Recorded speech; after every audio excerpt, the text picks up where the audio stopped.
이 1장 11절에서 12절 말씀.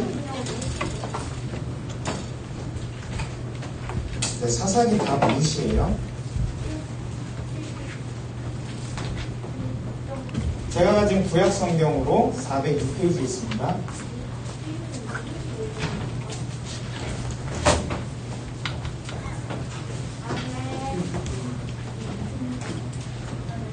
우리 모세도 성경 피고 같이 읽어주세요.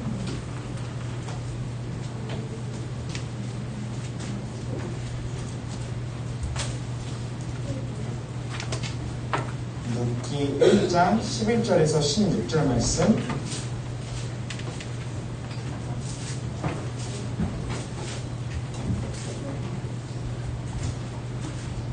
다 찾으신 걸로 믿고 제가 먼저 봉독하겠습니다.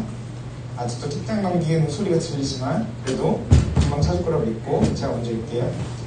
나오미가 이르되 내 딸들아 돌아가라. 너희가 어찌 나와 함께 가려느냐. 내 태중에 너희의 남편들 아들들이 아직 있느냐. 내 딸들아 되돌아가라. 나는 늙었으니 남편을 두지 못할지라. 가령 내가 소망이 있다고 말한다든지 그 밤에 남편을 두어 아들들을 낳는다 하더라도 너희가 어찌 그들이 자라기를 제 차례예요. 너희가 어찌 그들이 자라기를 기다리겠으며 어찌 남편 없이 지내겠다고 결심하겠느냐.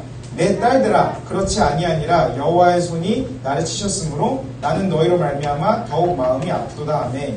그들이 소리를 높여 다시 울더니 물러나는 그의 시어머니에게 입맞추되 무슨 그를 두드렸더라. 나오미가 또 이르되 보라 내 동서는 그의 백성과 그의 신들에게로 돌아가나니 나도 너의 동서를 따라 돌아가라 하니. 룻이 이르되 내게 어머니를 떠나며 어머니를 따를 줄 알고 나가라. 방문하지 마옵소서. 어머니께서 가시는 곳에 나도 가고 어머니께서 머무시는 곳에 나도 머물겠나이다.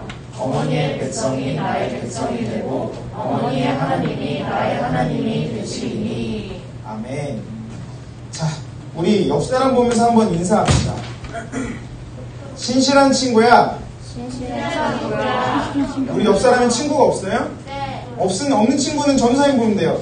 신실한 친구야. 신실한 친구야. 우리 신실하신 하나님을 기억하자. 우리 신실한 하나님을 기억하자. 옆 사람이 신실하지가 않아요? 넌 날 보고 있는데 그러면 신실하지 않은 거예요, 제가? 신실한 친구야, 우리 신실하신 하나님을 기억하자라고 인사를 했어요. 그래서 여러분들도 어느 정도 오늘 설교가 어떤 내용인지 알겠지만 우리 신실하신 하나님에 대해서 배워보는 시간이에요. 우리 더운 날 연성경학교 했던 게 엊그제 같은데 벌써 밤에 조금씩 선선해. 막 가을이 다가오는 게 막 느껴져요. 여러분도 느끼세요? 네. 우리 창세기 했던 게 엊그제 같은데 벌써 이번 주면 룻기예요, 여러분. 우리 엄청 많이 지나왔어. 우리가 뭐든지 시간이 많이 흘러가다 보면은 조금씩 변하기 마련인 것 같아요. 주아 갑자기 우리 초반부터 어떤 질문이 있어요? 네, 제가 설명할 거예요. 새해가 시작할 때는 올해에는 빠지지 않고 매일 기도해야지, 말씀을 읽어야지 했지만 어느덧 그 다짐이 언제인지 내가 그런 다짐을 했었나? 기억도 안 날 수도 있고 무언가 잘해보려고 노력을 하고 마음을 먹지만 시간이 흘러보면 그 마음 먹은 게 금방 사라지기도 해요. 우리는 언제나 변하거나 정체될 수 있는데 그런 우리를 위해 오늘 하나님께서 신실한 믿음, 신실하신 하나님이라는 제목으로 우리 다 같이 은혜를 나눌 수 있도록 해보고 싶습니다. 그래서 등장인물로 나오는 룻에 대한 이야기를 우리가 함께 들어보면서 신실함이란 무엇인지 그리고 우리 하나님은 어떻게 신실하신지 한번 배워보는 우리가 되었으면 좋겠습니다. 네, 설교 제목이랑 성경 말씀은 여러분들이 주보를 참고해 주세요. 자, 여러분 혹시 햄버거 좋아해요? 네.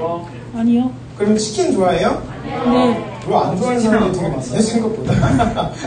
저는 햄버거를 좋아해요. 근데 아니, 미국에서 너무 많이 먹어서 그렇게 좋아하진 않는데 햄버거를 엄청 좋아해요. 근데 제가 좋아하는 한 패스트푸드 회사가 있는데 특별히 이곳에서 만든 치킨은 전 세계에서 가장 많은 사람들이 먹는 치킨으로 유명해요. 이름하여 KNN라는 그런 회사인데 이 미국 켄터키주에 있는 이 패스트푸드 본사에는 아주 특별한 근거가 있다고 해요.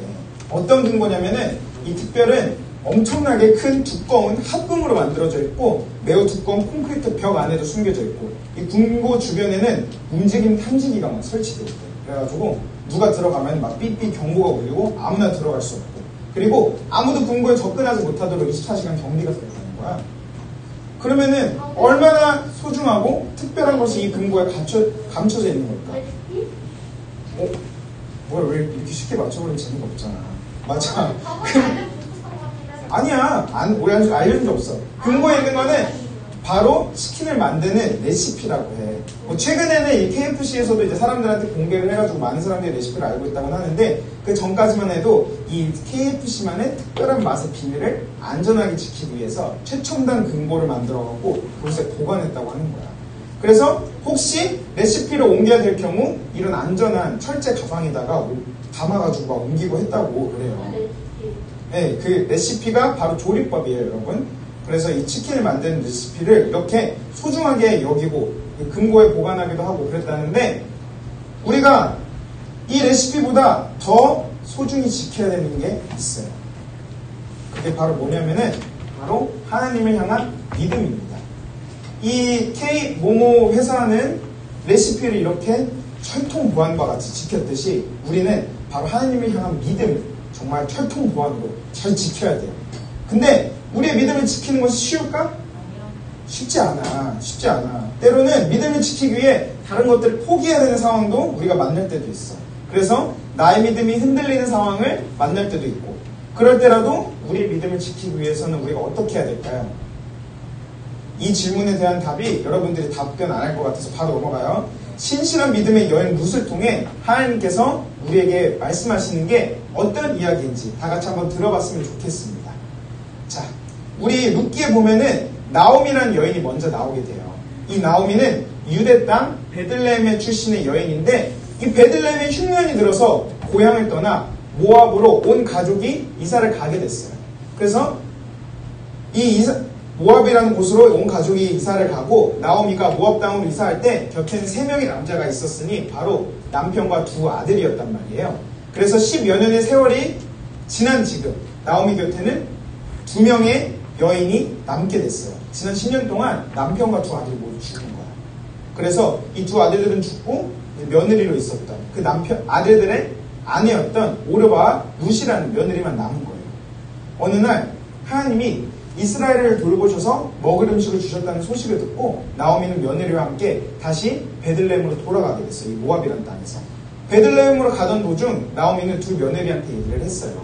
너희는 지금까지 나한테 참 선을 잘 베풀었다. 이제 하나님이 너희에게 선을 베푸시길 축복하고 이제 너희도 너희 고향으로 돌아가서 행복하게 지냈으면 좋겠다라고 말씀하시는 거예요. 그러니까 오르바는 시어머니와의 슬픔을 작별하고 고향으로 바로 돌아갔어요. 근데 룻은 바로 작별 인사를 하지 않고 오히려 나오미를 설득하는 거예요. 붙잡으면서 이렇게 말했어요. 어머니, 저에게 어머니를 떠나라고 하지 마세요. 어머니가 가시는 곳에 저도 가겠사와요. 저도 어머니와 함께 이스라엘 백성이 되고 어머니가 섬기는 하나님을 저도 섬기겠습니다. 이렇게 말했어요.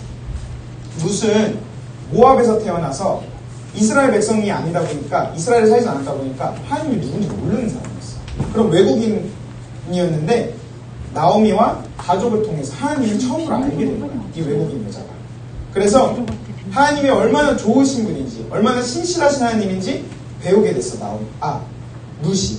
그리고 이제 다시 하나님을 모르던 시절로 돌아가고 싶지 않아서, 본인의 고향 땅으로 돌아가면은 하나님을 모르는 사람이 훨씬 더 많기 때문에 하나님으로부터 멀어지고 싶지가 않아서 꼭 시어머니 옆에 붙어서라도 하나님을 신실하게 믿겠다고 다짐을 했던 거예요.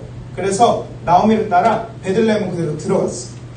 드디어 나오미와 룻이 베들레헴에 도착했습니다. 이제 룻은 시어머니 나오미를 돌보기 위해서 추수하는 밭에 가서 이삭을 줍는 일을 했어요.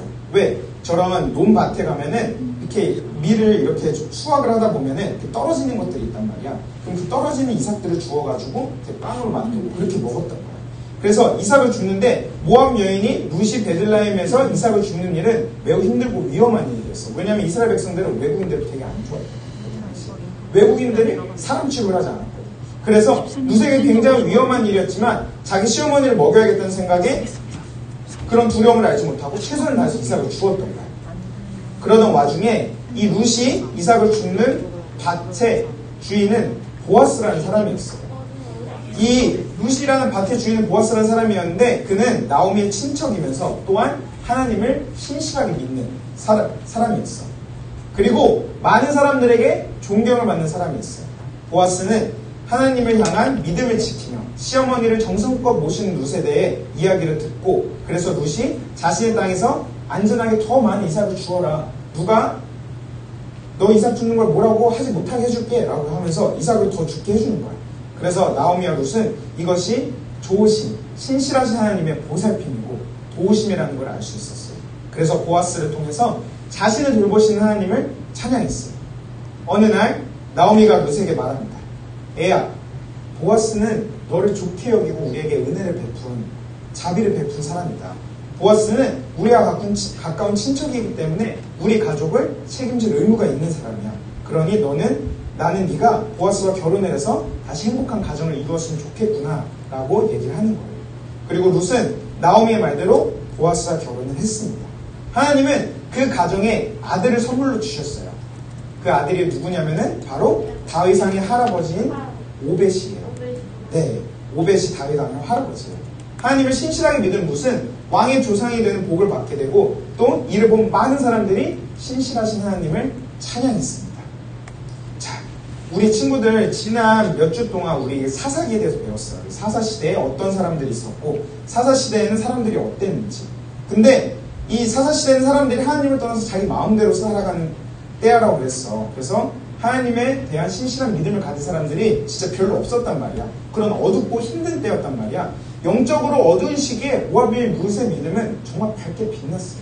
이스라엘 백성들도 그런 하나님을 태어날 때부터 알았던 사람들도 하나님을 등지고 모르고 살아가는데 이 하나님을 갓 알게 된 룻이라는 외국인 여인은 오히려 하나님을 더 신실하게 믿기 시작한 거예요. 그리고 이 신실하게 믿는다. 신실이 단어 뜻이 뭐냐면은 어떤 상황에도 변함없이 믿는다는 거를 신실한 믿음이라고 해요. 그래서 우리의 믿음이 신실하고 신실하신 하나님 이 노래 알아요 여러분?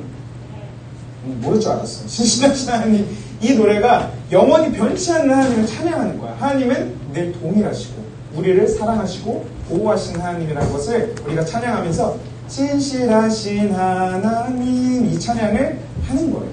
그래서 룻은 비록 자신이 모압